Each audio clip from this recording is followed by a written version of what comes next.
And we're live. And we are live. Welcome to another podcast of Pokemon Ramble. I'm here with Max, Once again. and my name is Hai. You would wonder why there's no video cam on this one, because Max doesn't have a webcam today. And it wouldn't be fair to just look at my face, so we decided to do it like this. I mean, I would have liked to see your face. I mean, yeah, they do. That's why they're tuning in, of course. But yeah, today we're going to talk about a whole new world. Yes, we're But talking which but which of the eight generations? nine generations. Oh god, yeah. Oh my god, I'm getting old. Boomer. I forgot. There's actually nine now. Let's talk about the last one because you're playing it right now. Facts. So it's the most recent and refreshing one. So I assume you can elaborate on that. What do you think of the world of Paldea? Okay, so I bought the game, I think it was 2 days ago or 3 days ago, I'm not sure. I wasn't even planning on buying it, but like I was in the store, like this game store of people I know well. I was looking at the box, and I don't know if you've played GTA Vice City, but Yeah. there's like there's this cutscene right at the start where it says, nice bike," And I was like, nice game." A nice game. I'm gonna take that. So So I don't know. I just they also took off like 10 euros off the price for me, so that was really nice. So I was like, yeah, why not? I mean, ah I told you before I was playing Arceus, yeah. but um, I'm gonna say something that a lot of people probably don't like, Uh but I oh. think Arceus is actually rather boring. It got boring rather fast for me. Like I haven't finished the story yet, even though I've had the game for like 2 months now. Um, I mean, fun fact: I never finished it. I mean, I finished like the main plot, but I never fought the big bad at the end yet. That's where I am. Like I'm at the top of Mount Coronet now, and I have to fight the Galaxy guy. Oh no, I'm past that, but still, like even after there's another big bad you're gonna need to fight eventually. I'm not even there yet.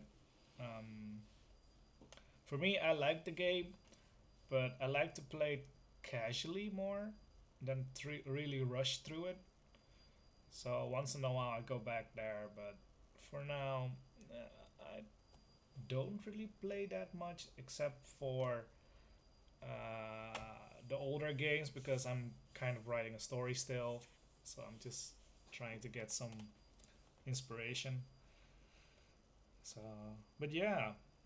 So first question, which game did you buy? I bought Violet. I asked.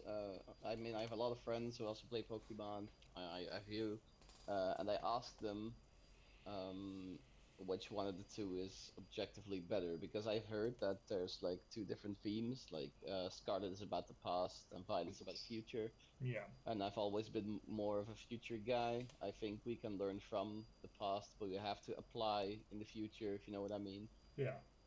And I'm just gonna say outright, I liked the violet design for the legendary a little bit more, I have to say. Yeah.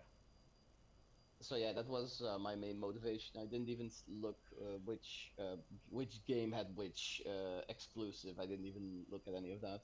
Yeah, for me it was kind of easy because I played Violet and my girlfriend played Scarlet, so we played along each other. So the exclusive didn't even matter anymore. Um, Right, right. so in that way, it doesn't matter. But I played both. I'm gonna say, which one do I like more? Mm, it's basically the same game, so there's not much of a preference instead of your right Pokemon, I guess. Also, the end game, but I'm not gonna spoil it because you're not there yet. there's the difference in the mom or the dad, but also the past and the present Pokemons that appear, like one of the Titans that is actually past or present. Yeah, and I know the professor is also different depending on the game you play. Like Tyros from the future. Oh, am I spoiling? No, no, no, that's fact. And I think the female professor from Scarlet is from the past. I think that's how it went. Yeah, Professor Sada. But they're both parents of Arwen still, so that plotline doesn't change. The only, the only thing is like basically how I call it is, oh, are you playing mommy issues or daddy issues? Well, I actually really liked the mom's design. Yeah, mom's cool. Dad is also pretty cool. It's very chat like. But yeah, it's based on Spain and Portugal. Did you notice anything in the world of Paldea that is Spain or Portugal? Well, of course, like your dialogue with the female. Like, sorry, I can't remember all these names yet. I haven't put like 400 hours into this game yet, so I'm kind of That's bad with these okay. names. But I did like how the champion, like your friendly rival, like uses Spanish words like Spanish vocab Yeah, Nimona. while talking with you, but also that I actually we've talked about this in the previous episode, but I think thematically this is one of the best Pokemon games. I actually think because a lot of these Pokemon are based on Spain, and I really like that. Yeah, like the 100 times Tauros just runs into you the whole time. That's nice. I mean the Tauros, but there's also the Chonk and its evolution. Like they're based on the Spanish boars that are bred purely on mushrooms, so that they have the best possible meat tenderness. Yeah. So yeah, I don't know. I really like the thematic of this game. So, what pet did you like the most since you're still Uh, playing? which path? Yeah. Well, actually, you know what I effing hate about this game? It's the fact that the map is. I think okay, you know what? I'm gonna say some. I'm gonna have another controversial pick here. I think that the map is too big. Too Uh, big. yeah, and not in the sense as in the map itself, but I think that the parts of the world that you pass through are too big. Like if when I went to the first town, I could spend minutes walking from wall to wall on the path to the first gym. And while it is nice because it's like Breath of the Wild Pokemon style, it Yeah. actually takes. I actually really dislike that it takes away uh, the um, the Pokemon being easy to see, if you know what I mean. I mean, Yeah. I really liked the diversity in each path. There's so much diversity. There's like 20 Pokemon on every path, and I really like that. I mean, they really make use of the fact they have 9 generations now, so that's really cool. But at the other end, like I had to like traverse half half the effing valley every time I wanted to try looking for a Pokemon. So it actually like was really time consuming, at least for me, to find and then actually catch Pokemon. Right. I mean, it depends on your playstyle as well, because some people like roaming around and just do whatever. Because for me, I think at the start when I played Violet at the beginning with my girlfriend, I just waiting on her basically, because I know the Pokemon games a bit better. So for me, I just walked around because I didn't want to go too fast because we tried to keep up with each other. So between gyms, I'm just wandering around, just walking around, and that was fun. Honestly, it depends on how you play it and what goals you have. Because for me, it's just exploring. It's like, oh, what's here? Oh, what's there? Oh, okay. Oh, you can go up here unless you upgrade your right Pokemon. Okay, cool. So depends on your playstyle, because of course you're kind of rushing through the game now, I guess. Not even like I'm trying to look. I tried to like find as much as I could in every route, but at the same time, I felt like a lot of these routes were just big because they wanted to be big instead of big because it actually adds something to this game. Right. I mean, there's one spot that I was like, okay, now he's just trying filling in the gaps, and it's like after the electric gym, you have the Titan Earthworm, Yeah. and that location specifically where it's located. For me, it's a little bit too big, especially if you look at the variations of Pokemons that spawn there. It's not that interesting. Um, I mean, you can find them like in the first spot, and then you walk through it, and you keep finding the same types. It's like, oh, okay, I see what you're trying to do here, just filling the void a bit. That's the first really region that I noticed it, because the other region was also where the crab was, the crab titan. I was like, ah, okay, it's basically a big canyon. Cool. Um, and I guess you can get lost there, but eh. For me, it's in the I think I skipped through the beginning parts really fast, but near the end, I explored more. And of course, we can't talk about whole Paldea yet because you haven't finished the game yet. I've seen about three fourths. So I think I've seen about 75% of the map now.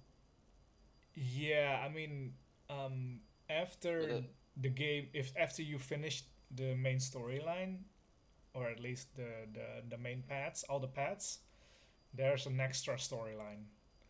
oh yeah, I did see something where I couldn't access, which I couldn't access. Like it's very obvious that it hides something. Right. I think that's what you're talking about. And that area is also huge. So I can't talk too much about it, but it's huge. Um, and when you get there the first time, you're not using your right Pokemon yet.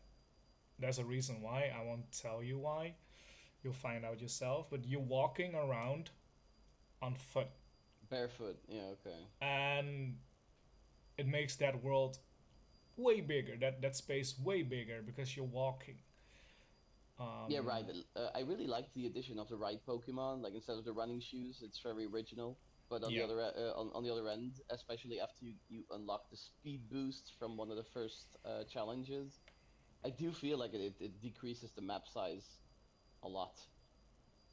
I mean, I kind of forgot how to use that at the beginning, so I haven't used it for the 90% of the time I played the first Yeah, time. me too. Me too. Actually, I kind of forgot how to use it. I was like, oh, you have to press it and hold it. Okay, and then found it out at the end. I was like, oh, that makes sense. Because it's jumping, flying, swimming. Of course, all the HMs are on your right Pokemon, so you don't need HMs anymore. Of course, they still hold on to that, which I like because HMs. I mean, even though some, I think the only one that was useful in battle was Surf I mean, and there's Fly surf, maybe. surf, waterfall. Waterfall, Fly, those three. I think Strength was okay, but it was a normal type move, and Rock I Smash mean, was just bad. I wouldn't even mind the HMs if they were actually useful, but like Rock Smash had like 20 base power. Let's use like Whirlpool. I was like, ah, damn it. but it actually felt like the game was like trying to detriment you with these HM moves. Like the base power was so incredibly low, or Yeah, the move in another sense was just completely useless. Like Whirlpool, exactly. Like that, I can vividly remember that shit has 15 base power. Like, why would you do this to me? right. But also, they changed it from Sun and Moon onwards because people were complaining about it. I think I mean, I didn't. it's a good change because I think Surf is still TM. I think. I mean, what Sun and Moon tries to do is what Scarlet and Violet actually did. You know, like they bound all the HMs just to your right Pokemon. Yeah. They tried to do the same with the other riding Pokemon in Sun and Moon, but they put up all these barriers with like this fat guy next to them. Like, yeah, you can't go through here. I don't have a very good reason why, but you can't. And it like you like the island was supposed to feel open, but that for me made the whole islands thing like that's the only negative aspect of the map of Right. Sun and Moon that I can come up with. But that's what made me like that's what made the map felt really small after that. Right. Also, it helps that the anime is now, oh, the main character is from Paldea. She's using one of the starters and stuff like that. So it all ties in, I guess. But funny enough, for example, the anime, um, they they don't start at Paldea. They start at Kanto. I was like, okay, that's cool. That's random, but okay. And they made the Pokemon School more significant, like in Aloha. But in the games, I mean, the school itself is pretty cool. Have you tried the classes yet? Not yet. I've unlocked a ton of them, and I have said to myself I'm gonna go back and do them, but I don't really know what they're supposed to add. You get some gifts, you get some stuff. You can also one in particular. There are four locked legendaries on the map, and I believe one of the classes eventually unlocks one of them. But I haven't tried it yet myself. I just read about it. Okay, well then I guess I'll find out.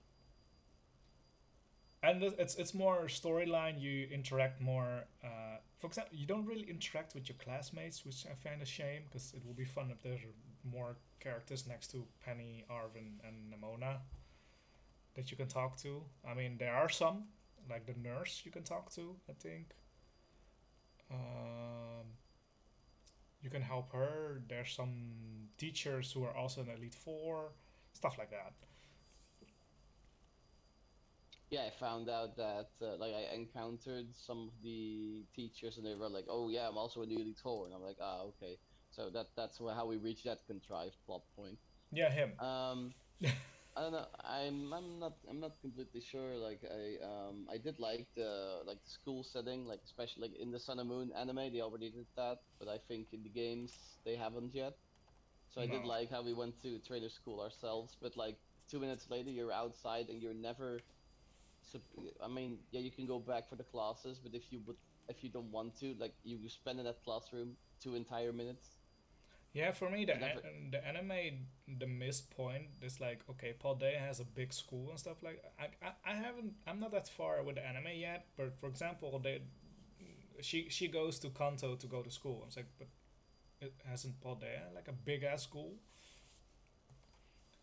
You know, like Apparently, why is she going to apparently. Kanto to get a Paldean starter there, and then eventually travel back to Paldea? I was like, okay, sure, whatever. But I think it's the reason kind of why is they also had to introduce the second main character, Roy. So it's like, oh, he's not from Paldea, so how does she meet him? Kind of like that. And also, how does she meet the other characters and that she travels with? I mean, can't you just literally meet him on the boat or something like that? But yeah, I don't know. Maybe I'm overthinking. I haven't Yeah, seen I haven't seen the anime to begin with, so yeah, that's why I won't spoil too much. But yeah, she starts in Kanto, and I'm just like, why? Why would you start there? But whatever. Also, she gets a best friend in the series, but you only see her like in the beginning, and then you won't see her anymore. or maybe she calls to the her or whatever, but her best I don't friend know. has an Oshawott, and I was like, oh, that's cute, but I feel like the anime does that a lot. By the way, like there's so much characters that are introduced, like in the Ash arc as well. Like there's so much characters that they could have done something more with those. yeah, it's But like, oh, instead, but here's instead, it's Go. like, oh yeah, we'll always be friends, and then we'll never see them again. Yeah, they make cameos like once in a while, like Misty and Brock, or May or Dawn or whatever. That they don't really add much. I mean, didn't only Dawn show up to the World Coronation finals? Like, I don't think I've No, no, seen no, anyone else. no, no. Yeah, she was the only one of the friends, but she also showed up more in more multiple episodes. Like one of them is like about Arceus. She showed up, which makes sense. And they see like they meet Serena, but on passing, so they're on a boat or she is on a boat or whatever. Like they so hey, how you doing? Yeah, bye. So it's like they show Serena, but they don't show Serena with Ash until the last moment, and they just passing each other. I'm just like, that's weird. I mean, especially because of the whole Serena loves Ash arc they were going for Oh in yeah, I think the anime is just trying to kill that a bit. I don't know. Yeah, but I don't know, man. Like I feel like these romantic plot points from the anime are super contrived. Like, Oh man, why is Misty randomly kissing Ash to then never bring it up again? And whenever Ash sees Misty again, like there's not even a hint of like, oh my god, we've ever been like we did that, you know? cause And they're 10. I don't know. Cause they're 10. That's the answer that they give Yeah, basically. They're but 10, yeah, but so that's the worst. Yeah, exactly. You're right. That's the worst part. Like they're 10. They're 10. Like what? Why is this anywhere near interesting? Because I remember when I was 10, I was too busy playing with Legos to care about girls. yeah, I mean same. I was also playing other stuff and not interested in girls yet. I mean that's when you get older, you get interested in other people basically and relationships and stuff like that. But I think maybe that's why it's a good thing that they didn't bring Ash to Paldea just yet. I mean, I don't know because I'm like at episode I don't know 6 or something. I'm not that far yet. Um, Ash is gonna show up in Paldea. I mean, it wouldn't surprise me,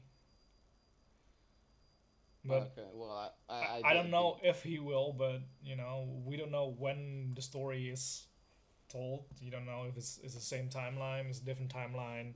People were suspecting that maybe Liko is the daughter of Ash or something like that. I'm like, okay, sure. Oh God, and then it's going to be an entirely discussion. But who is the mom? Because there was Misty Oh and yeah, May. there are a lot of YouTube videos that I saw when they announced this series. Like, oh, who will be the mom? Is it Serena? Is it Iris? Is it this character? Is it someone else? It's like you're asking a question that you will never get answers to. I genuinely think we should do an episode about like Pokemon romance, though. I think it would make for such an interesting discussion. Hmm. Like Brox's love line, for example. I don't know. Actually, I don't know. Like I thought, like I don't know. Like it's a product of the time though, because I can imagine that some people will be like, "Oh my God, Brock is such a womanizer. That's so toxic to women." And I'm like, yeah, maybe they're probably right, but it was a product of a different time, and True. in Japan, even today, these humor archetypes are still used. I Yeah, mean, yeah. it's just a culture difference. It is. It's a culture drift difference, but also maybe that's why one of the reasons why his character kind of left eventually. They try to change up the roster a lot. I mean, but that's exactly what I don't like because, like, even in the later generations, like, kids grow up with some of these characters, and at the end, they're discarded and never used again. Yeah, No, it is. But you know, that's one thing they tried in the Paldea area. To go back to the games is like, oh, you have different friends, right? You have Arwen, you have Penny, you have Nimona. Um, but the storylines are not intertwined until a certain point. For example, at the beginning, you and Nimona rescue Penny and stuff like that, and then Arwen and Nimona has like a bickering. But during the rest of the storyline, they don't really intertwine until on a later date. So it feels Right. weird, right? It's like, oh, you have three friends, but they all have different paths and all different storylines. Um, until the end, where you finally maybe get some interaction with each other, and after that, it's like, oh, okay, story's finished, and it's like, what? Where are the characters now? What are they doing? What's going on? What's happening? So it's a bit of I mean, they tried it. Then again, I can't talk too much about it because you haven't finished the game yet. I mean, I But don't mind. I really don't mind spoilers. I mean, the game's been out for a while. Like, I don't really mind. yeah, after you finish all the paths, Arvin asks you to um, have someone who's good with computers, I think, and someone who's very strong. Guess who those two are?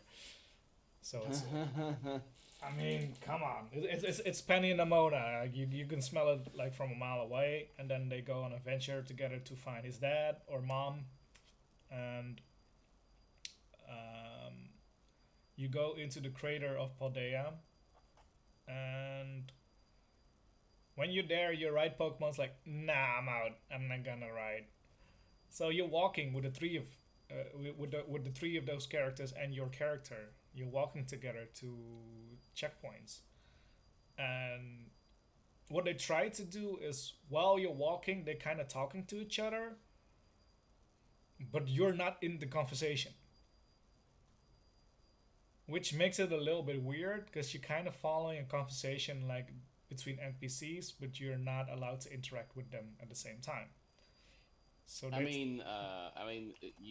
I don't know. Like, I think the whole silent protagonist from Pokemon is really like, uh, oh, I don't know. Like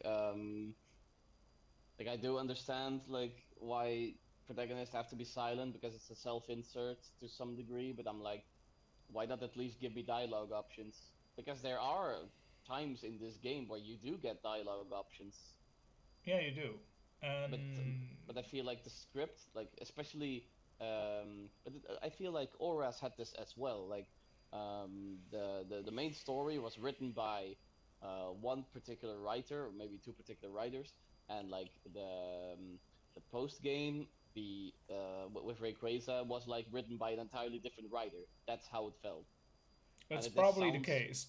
and this sounds kind of the same. Yeah, it's probably the case because what we talked about earlier, like they have different teams for different games, but maybe also different sections of the game, like beginning, middle, end. They might have different teams that are handling the script or the story or whatever. Like I said, the ending, when they those characters come together and they kind of interacting with each other, it's like, oh, that's pretty cool. They're talking about parents and they're talking about, oh, so do you know your mom or your dad, whatever, how's your relationship? Like, oh, that's an interesting storyline, which you To don't never really get from to never characters. to then never be used again, probably. Exactly, because it would never be hashed out again after that. So you just went through that and you just bonding with those characters, and then they just left, and you won't be traveling with them again. Really, you're I back feel on your like own. I feel like Sun and Moon in this particular, like Sun and Moon, but also Sword and Shield, X and Y. I feel like Sun and Moon is one of the biggest violators of this particular thing because you spend two entire games with Lily and her brother. You know, Yeah, like I think you spend like I think you come close to an hour of screen time together in a Pokemon game, and that's really rare. Like that never happens. That rarely Like happens. I feel like I know these characters at the end of the game, like Gladian. Gladian is his name. Yeah. And then she is like, "I've come over my fear for Pokemon, and I want my own Pokemon journey. I'm going to Kanto, so you're never gonna see me again." Okay, bye. And then I don't know. Also, like to expound upon this a little bit, they foreshadowed so much about Kanto in Sun and Moon to then not do anything with it. It Oh, annoyed me to no end. I mean, it's the same with the Paldea region. Actually, they have like a section where you on a map that is dark and you cannot even swim there, which is for the DLC. And before the DLC was announced, people were like, "Oh, maybe we got DLC about Carlos and stuff like that." And I don't think it's gonna happen, which is a shame because I mean it will be fun if they are connected and you have like even if it's a little island off the coast of Carlos or whatever. Like, oh, I've been there before, and maybe you even meet characters that you have met before in your journeys. You know, so it's a missed opportunity, I think. I don't know. I think like these starting to get the idea that these writers have no idea how to practically use the games that they're given. I feel like the fans of the games are better writers than the actual makers of the game. Yeah, that sounds pretty sad if you say it like that. And yeah, it is. It's a shame because um, you should be able. You expect a game maker to at least surprise your audience, at least, or to have something cool for your audience that they can enjoy, which they cannot predict. Like everything's up so far in the storylines and whatever that they release, it's kind of predictable. You know what's gonna happen. Yeah, exactly. I mean, I think we've even talked about this in our previous episode. I feel like mainly because they really want to hold on to the age group that they have, like they have like young kids, or little older kids as the main audience. They're kind of hesitant on changing the formula, but a significant amount of their players have been playing since Gen 1. Yeah, Like that's true. and they could do like they could release a game for older players, like make a 12 plus game, because these games are for all ages, or like 3 plus, I think. I Like, think how about you make a 12 plus game, or like a 16 plus game? Like, give us an adult story. they tried it with Arceus, but there was some mixed reaction to it. Some people loved it and some people hated it. Even in my friend group, there are some people love it, some people hate it. It really depends on the person you ask. Um, and they are too afraid to do something with that information. And so the safe spot is to go back to what they know and take some aspects of what worked on Arceus and put it in Scarlet and Violet. But the thing is, like, they kind of picked the wrong things from those games. I feel like if you compare to, I mean, the open worldness, I understand why they wanted to do that. Um, it's not 100% open world. Like, if you compare it to Arceus, Legend of Arceus, it's like it was supposed to give you the feeling of an open world, but it isn't open because you know it's restricted. And here it is sort of an open world, but it's too much of a leap almost. Like you said before, like it felt too big in certain areas because they're just filling the gaps here and there as well. Like, oh, we have a mine. Let's put a lot of roticolis there, of course. But what else? You know, you can do so much. Even in the caves, you could, I don't know, put Zubat like Pokemon's there or something, or Yeah, and Woobat from right from that generation 6 and 5 and whatever. Put some Pokemons from that generation. I mean, they are aligned with Kalos at least.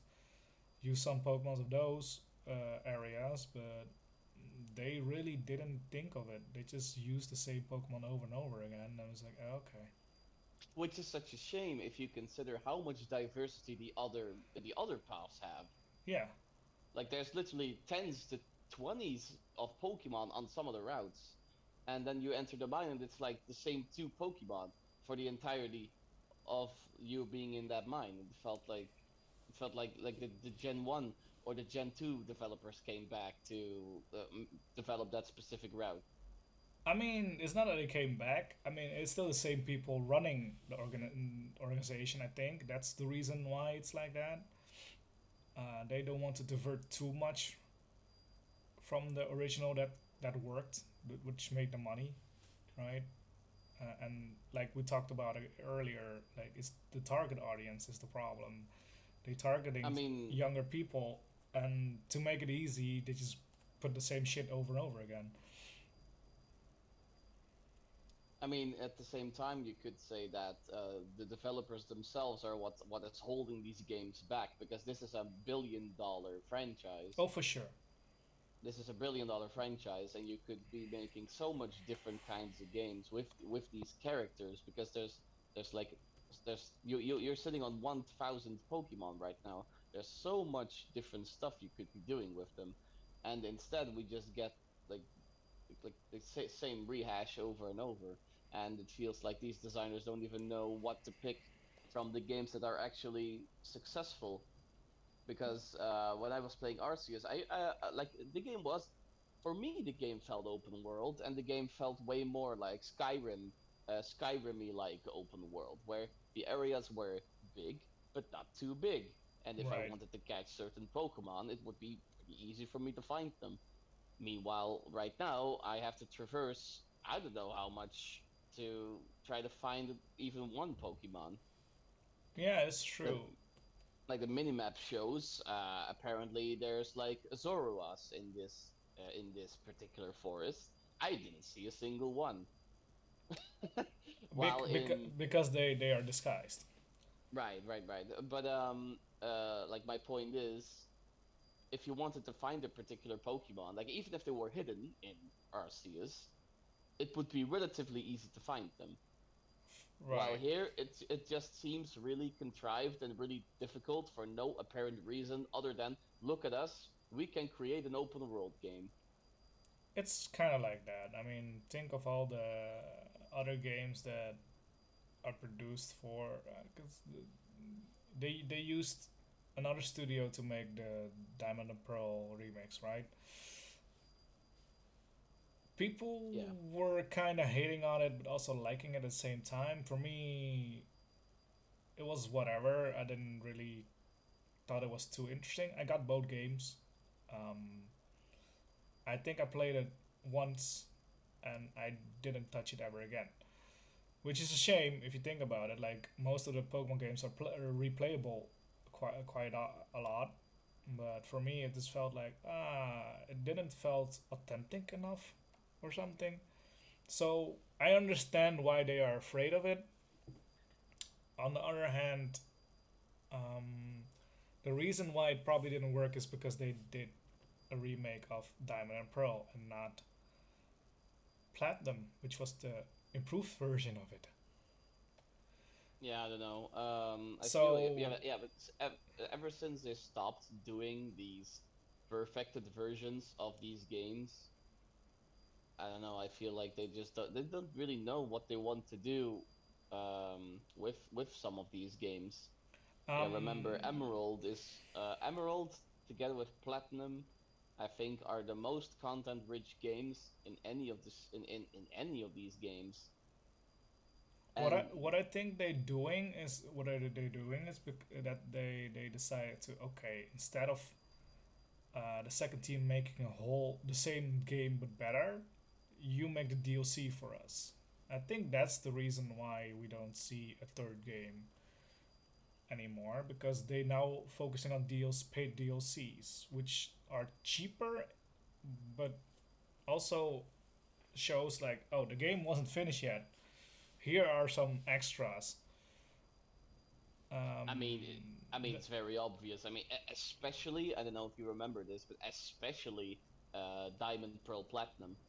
yeah, There are several areas in this game that go completely unused, yeah, like Turnback Cave and the path to Turnback Cave. I mean, I remember as a kid looking at the map and I was like, wait, I've never been here before. Why is that? And then it was like, oh, but it's super well hidden. Well, that's cool. It's a small adventure. That's nice. That's cool. But then you just find out that there's a lake, there's multiple paths, there's Turnback Cave, and it's all just completely unused. yeah, yeah. There's so much that they can do more. I feel like if those teams were merged together and actually made one game, complete game, it would be way better than splitting it into two teams and you know what, you do half of it, you do the other half of it, you do the DLC part, and I'm just like, why? Then again, it's an assumption. We don't know what they're thinking over there or what they're doing over there. But that's what I see when I play those games, right? So I feel like they don't focus enough on making a good product, but they're more focusing on, okay, what sells, what will work. Let's bring Charizard and Pikachu back again, stuff like that. Again. That's the reason why one of the characters has both of them in his team. I mean, come Yeah. on. But yeah, it's back to the topic of Paldea. I feel like yes, some areas are too big, but I like that.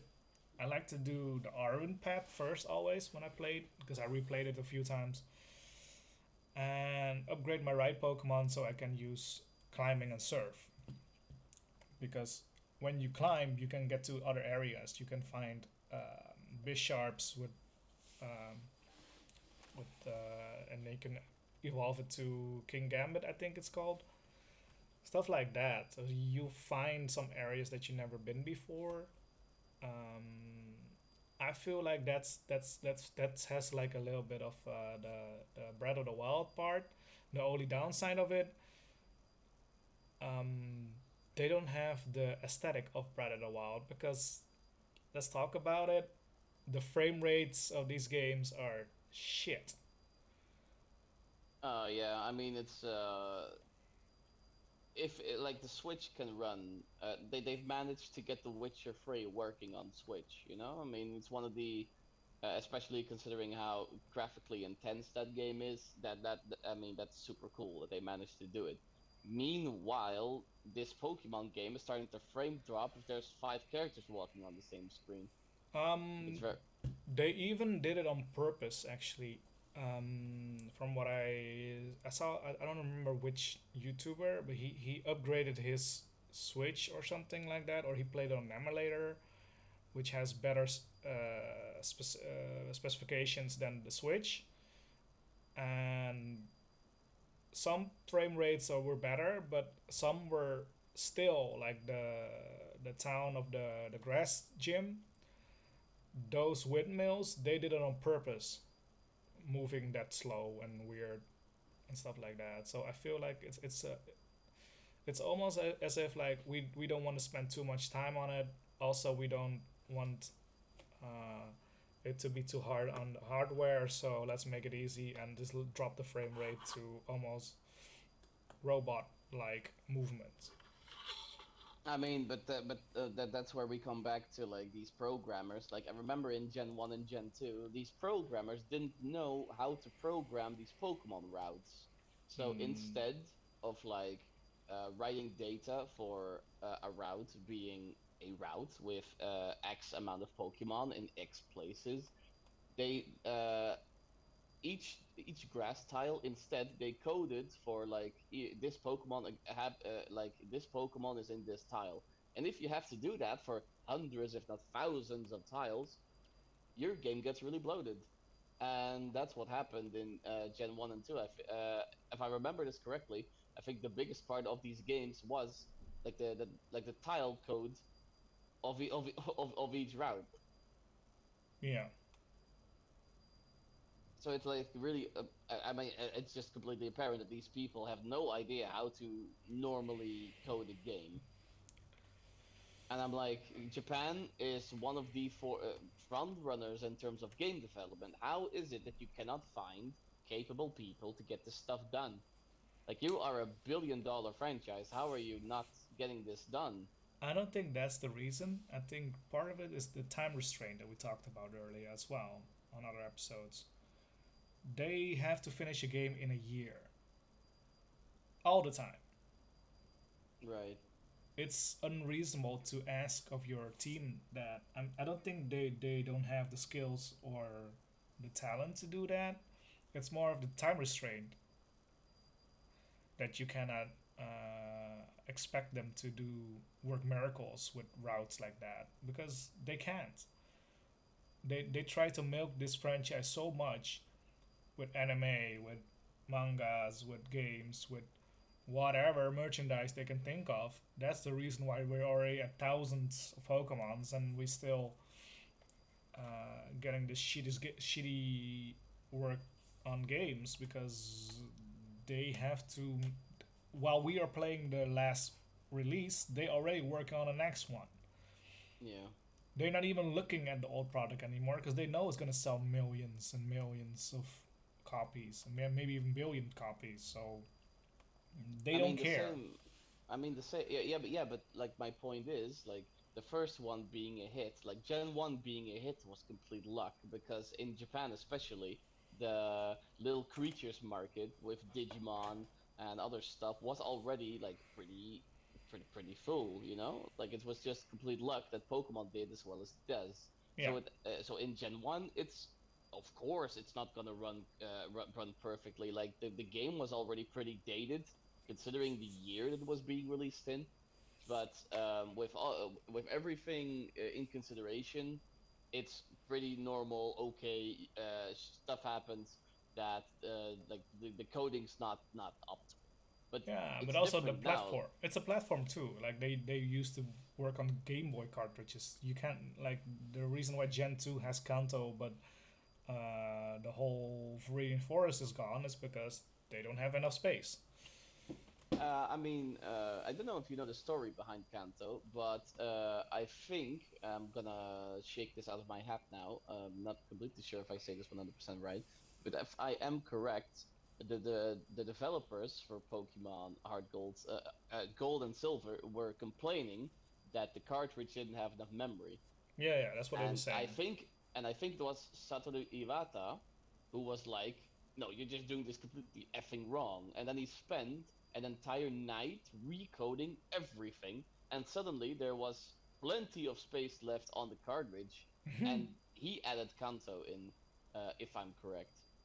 Yeah, but So it's even just with that, like they couldn't put the reinforce in because the size is still like yeah he put the whole Kanto in, but not much is workable. Like some areas they don't exist anymore or they couldn't do anything, so they just put some blocks there without grass. I think that's also the reason because of the limitations. But for example, now if you look at the Switch, I mean, have you seen the new Zelda game? It's ridiculous what they can do. I don't know. It's this is just something that happens to every single franchise of which people are 100% sure it's going to sell millions of copies. Like Call of Duty had the exact same stuff where there was less work being done on each subsequent release because people were like, we just know it's gonna sell millions of copies. Like why bother doing all this work when you could just sit back, do the minimum, and get and see the billions of dollars come in anyway. And on the other side, if you really put the time into it, you get like a Bethesda part with the Elder Scrolls. Like we're still waiting for the new game for after Skyrim, and they're still milking Skyrim every single time. Like, oh, now it's Skyrim VR. It's like, of course there is Skyrim VR now. Or I do understand this though. Like but Skyrim is a good game. Like it was good. All the way down to the developmental level. Like there's a reason this game is so successful and so loved. And even before Skyrim, like the one before Skyrim, I can't remember the name top of my Oblivion, head. Sorry. Oblivion. Yeah, Oblivion is still being played. Like, and that's 20 years later. Morrowind is still being played. Yeah, exactly. Yeah, yeah, that's yeah, my point. My point exactly. Like, if your game is good, people will keep coming back to it.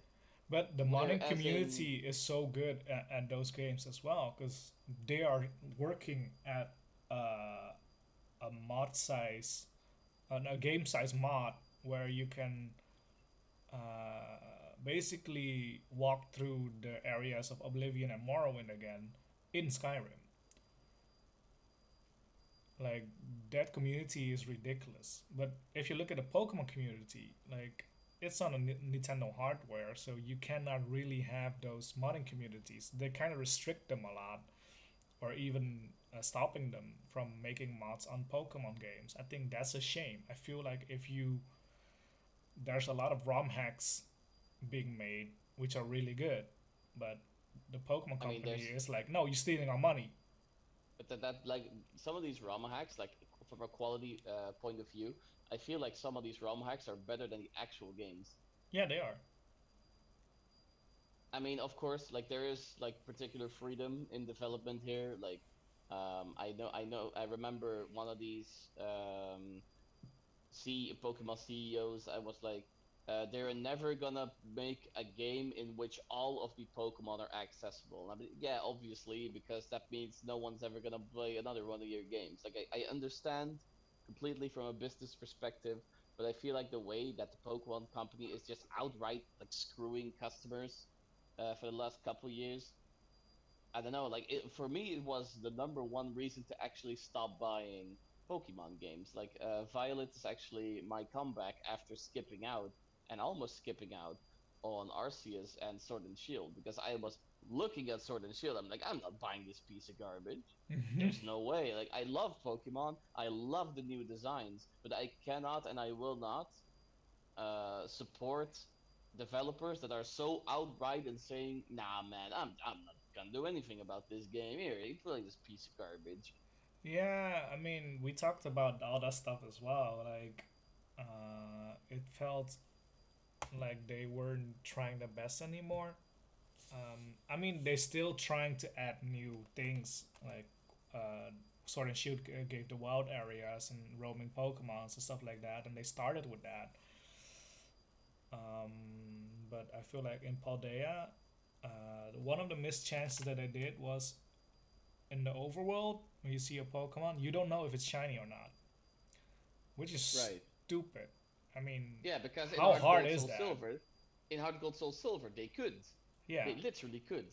I So like, mean, what they made they made a second sprite for every Pokemon in the game, so you could see that you have a shiny Pokemon walking behind you. Like they were willing to go through that to that length, no, but now they can't be bothered. no. The worst part is you can leave your Pokemon out of the Pokeball and have him or her walk with you. It could also be a shiny walking with you. So it's not like it's impossible. They just didn't put it on the wild Pokemons, which is stupid. Because even if you have a shiny with you and you have your Pokemon walking next to you, it doesn't show a normal Pokemon. It shows a shiny. Yeah, exactly. So all that stuff is ridiculous. The changes that they made in the game are not per se fair. Um, but you know, world wise, I like what they're trying to do. They make the Pokemon school more interesting. But honestly, if you follow the path, you don't really go to school anymore. You have to go there by yourself. Exactly. Like, cool, you're in school, you're here for 2 minutes, and if you don't want to come back, you don't have to. I mean, it's cool that you don't have to. Like, if you don't think it's nice, if you don't think it's cool, like, you don't have to come back. That's always nice having a choice because in several earlier games it was like you have to go here to complete X objective, and you have to go here to continue the story. While in this game, I really like how the champion puts it. Like you're free to go wherever you want, but that Yeah, brings us to an entirely different point. Like it's very obvious that some of the combinations you can make with unlocking your rider Pokemon's abilities, it's very obvious that you weren't supposed to unlock it that way. Yeah, I mean, some things that in the story wise, some things I like what they did. Like they're dealing with um, really traumatic stuff. For example, Arwen, and they're dealing with that. Um, they're dealing with oh, there are multiple champions in the world. I was like, okay, that's cool. That makes sense. Everybody can beat the Pokemon League and be a champion. But you're a school, you're a student, so you have to wear your school uniform at all times. I was like, but we're not at school. I'm walking, actually rock climbing a freaking mountain. Why do I need to have my school uniform on? I mean, I do understand that bit. That's just Asian culture. Like even outside of school, you usually have to wear uniforms. I mean, yes and no. I mean, it's your own time, right? Like even if you're at home, you're not wearing your school uniform at per se. So it's like, wait, okay, because it's a school assignment of find your what's it again? Find your treasure. So it's basically a school assignment. So that's why you have your school uniform on. Because the international people were complaining about why can I not change my outfits like in previous games? I was like, I mean, yeah. I mean, it's probably just me, but I really didn't care all that much about the fact you could change your wardrobe in X and Y. I mean, some I people think, like it. You know, they yeah, kind of role I playing mean, it. it's nice. It's nice that it's an option, but for me personally, it wasn't like the biggest X factor in that game. And meanwhile, Team Yell characters and stuff like that, they don't wear school uniforms and they ruling their own territory. I was like, at least let me also be a bit rebellious. Nah, you're not allowed to be. I mean, you're goody two shoes. You're a Pokemon protagonist. There's no way. Exactly, that's the whole issue. Even if you are going to the crater and you're going to outside the area, you're going to the professor and stuff like that, you're still a student in the game's books, you know. And even if you never go to school again in the game, you're still a student. I was like, okay, that's weird. I feel like if they involve the school more, because it's basically the central point of the map almost. Um, I think they could have done more. Extent, it's like okay, it's an open world. You can go wherever you want. If you want to complete certain tasks or certain missions, you have to go to the school and follow class or something like that. At least to unlock a certain thing like oh, you need a computer specialist, so you need Penny, so you need to finish Penny's storyline. Instead of that, just go to school and go to computer class and then find Penny there or something like that. That would make more sense. I mean, I'm gonna make a particularly weird comparison because it's completely not Pokemon, but it for me it felt like what Hogwarts Legacy tried to do. Like Right. I don't know if you played any of that, but No, I you're haven't like played it. you're in school, and like there's a lot of side quests in the school, but you only follow 5 lessons over the entirety of the game, out of which 4 are in the first half hour after you enter Hogwarts. Right. And it felt like the exact same stuff here, except that in the Hogwarts you have to do the classes because they're used to propel the story forward. Right. And here you could literally finish the game and then put it away without ever doing those classes. Like you get a pop up, yeah, you unlocked a new class, but you I don't know, like I don't feel or see a reason to do them outside of just liking them.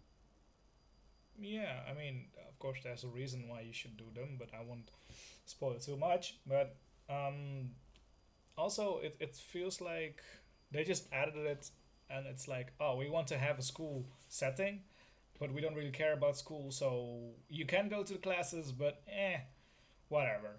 And you can do the classes over and over again, even if you fail them. So it's like, oh, that's the answer because you asked me the same thing last time. You know, so it's not a hard thing at all. Like, I mean, if you do it like, like the previous games, like, oh, the tutorial area, that instead of doing the tutorial area, you just go to class for those tutorials, that would make sense. Yeah, exactly. That would be nice. Because now it's like, oh, tutorial area, how to catch a Pokemon. Namona's basically babysitting you while she's already champion and she has a new starter. I'm just like, wait, you got a new starter? How does that even be fair. Like, huh? I mean, I don't know. I don't know. For me, this whole forced tutorial that they're doing at at all of in all of these games. Like they had a solution in Gen 4. Professor Rowan asked you, "Do you need info about these games?" And if you're like, "I played Pokemon before," he doesn't tell you anything, and you can just continue on. I mean, why? More than 10 years later, are we having the same problem again? Like you're forcing me to sit through a tutorial of a type of game I've played, I think 20 times before. Like, why Yeah, is this still a thing? it's weird. I mean, I don't know the reason. Maybe there's some restrictions, or you have to have it in your game or something. But um, overall, in the Paldea world, I like what they did with the world. They have different locations and stuff like that.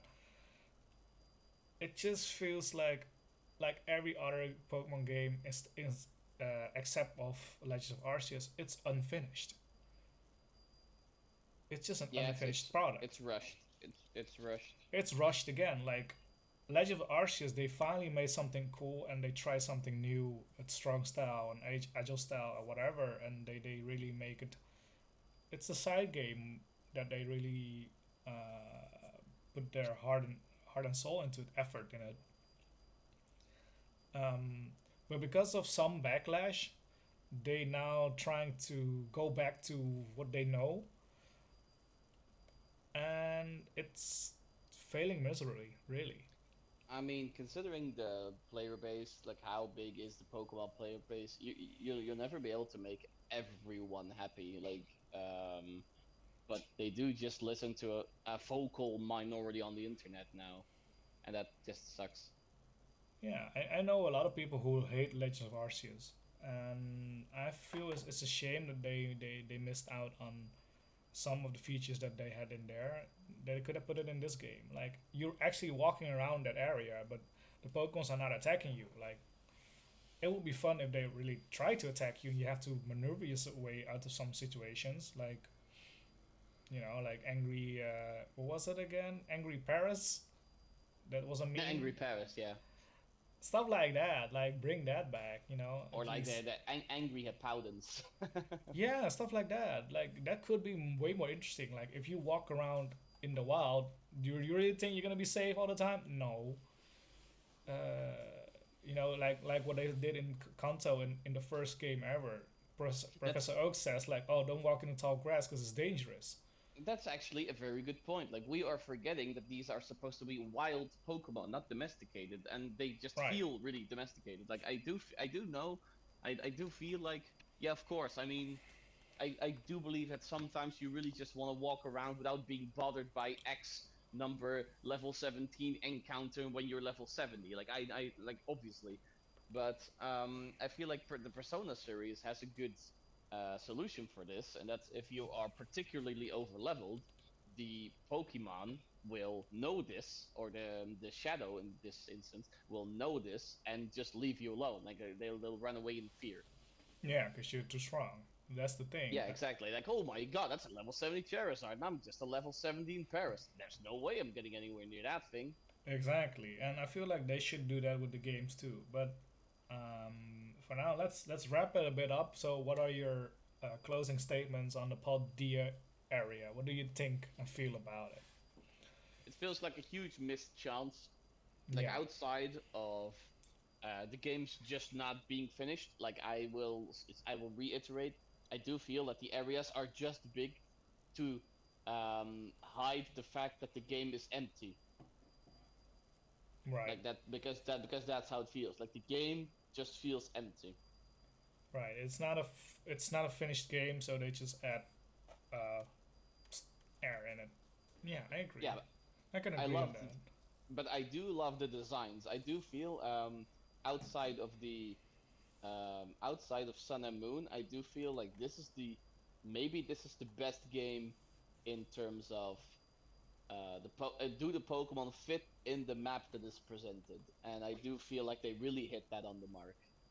I feel like one of the things that I feel like it's a good thing in the games is that they at least try to implement some of the things they put in in Legends of Arceus that worked. Some didn't work, and some they just changed too much. I feel like so it wouldn't work anymore.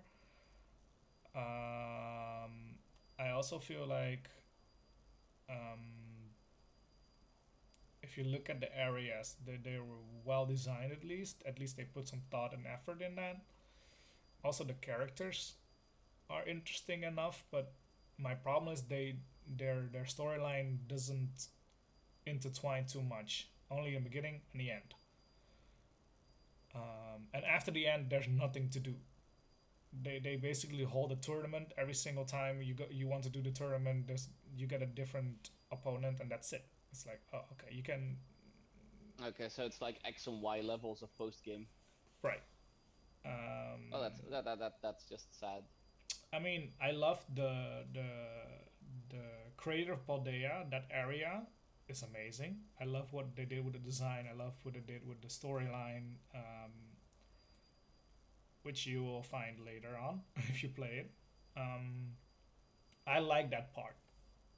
I feel like it's a missed opportunity to have that more, to have the same problems that they had in the Kalos games X and Y. Is like, oh, your friends are walking with you, but they're not really walking with you. They're walking behind you and they're talking, but you cannot join the conversation. Yeah. Uh, Or like in X and Y, we're all traveling together. Except outside of Tierno, you'll never see us in the entirety of the story, outside of maybe like twice to give you three right. Pokeballs in X number of towns. No, exactly. That's the whole issue. I feel like at least make it like one most of the JRPGs that I played, you can switch characters. You have a team. Outside of your Pokemon team, you also have a human team. You know, you can do it like that.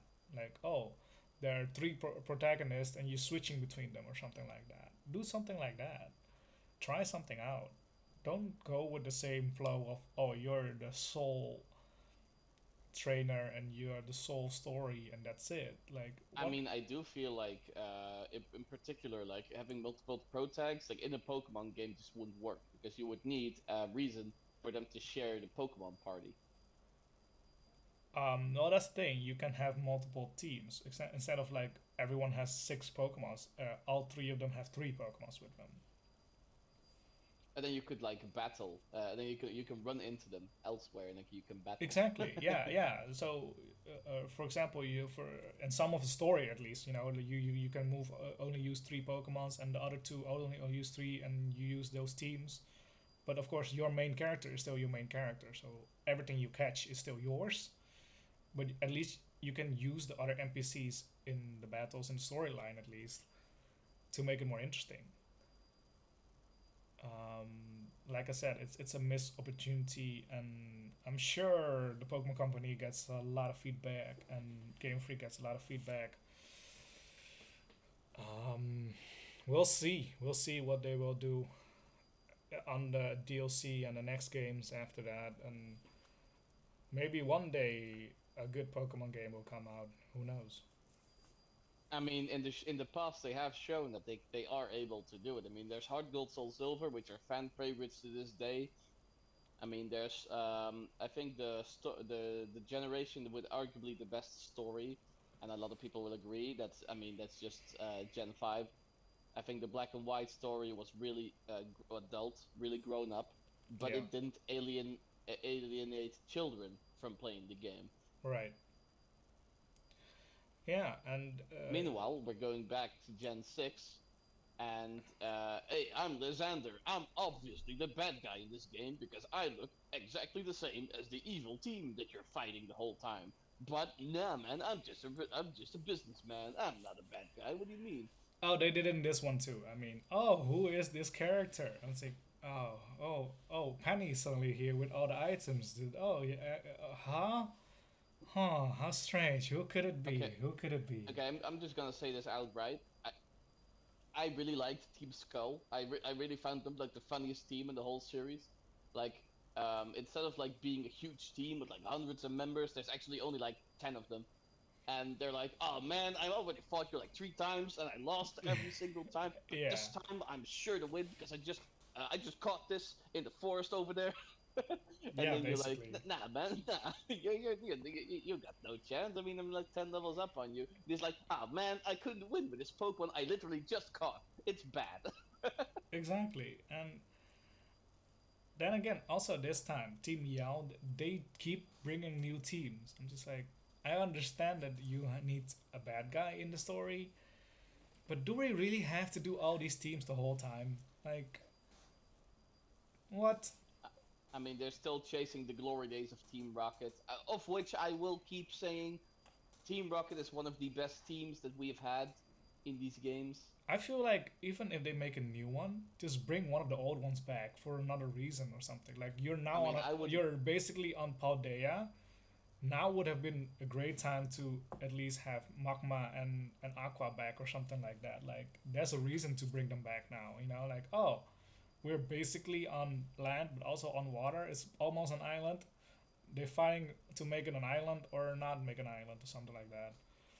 I mean, as more of these teams get introduced, like like I care less and less for the backstory of these members. Like for Team Star, they tried to actually add backstory for each of these members. I'm like, I don't give a flying f about you being in this game. Like, just get away from me as fast as you can. I don't think like I've read the first few flashbacks of Yeah. those Team Star bosses, but after the second one, I was like, this doesn't interest me at all, Oh, and I we just were skipped. bullied, so now we're gonna bully back, and now we're the bullies. I was Yeah. like, that's And then like, oh, it stupid. turns out that they're actually good guys. And I'm like, oh yeah, wow, that's not overused at all. I mean, wow, that's such original writing. How did you ever come up with that? To me, it's like even if they kept it in, at least have those characters like travel with you or do something with you instead of just like, oh, now they're gone. I was like, huh? At I mean, least but let at them the show same them time, at school or something, or trying to help you beat the next boss or something like that. You know, do I mean, something like that.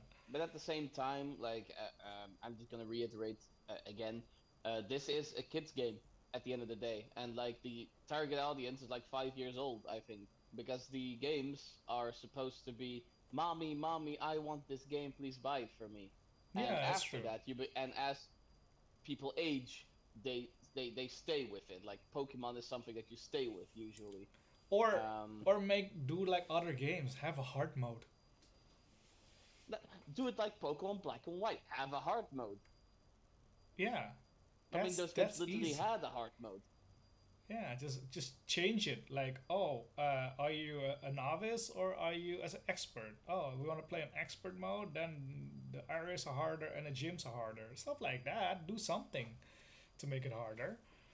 Like we are just eating out our nose now because we are old enough and know the knowledge and actually, even look at EVs and IVs and stuff like that. Like kids of 5 to 10 years old don't do that. They don't care. They just want to have a cool Charizard on the team. Yeah, exactly. It doesn't matter if it has docile nature. Yeah, nobody cares. But that's the thing. I think if you have a hard mode, at least you can do something with it. But I think that's a good point to end this podcast, at least. Do you have any closing thoughts? I mean, we're kind of in the middle, but considering the time and considering the length, yeah, I just saw that we're Yeah. like, I just saw what time it was. But Yeah. I do think I do feel like this topic needs more discussion because there's still a lot to talk about. I think. Oh, we will make it a few segments long for sure. We're gonna make a few episodes out of this one. But yeah, I think for now, goodbye. Thank you for listening, and hopefully to the next one. Goodbye. Goodbye.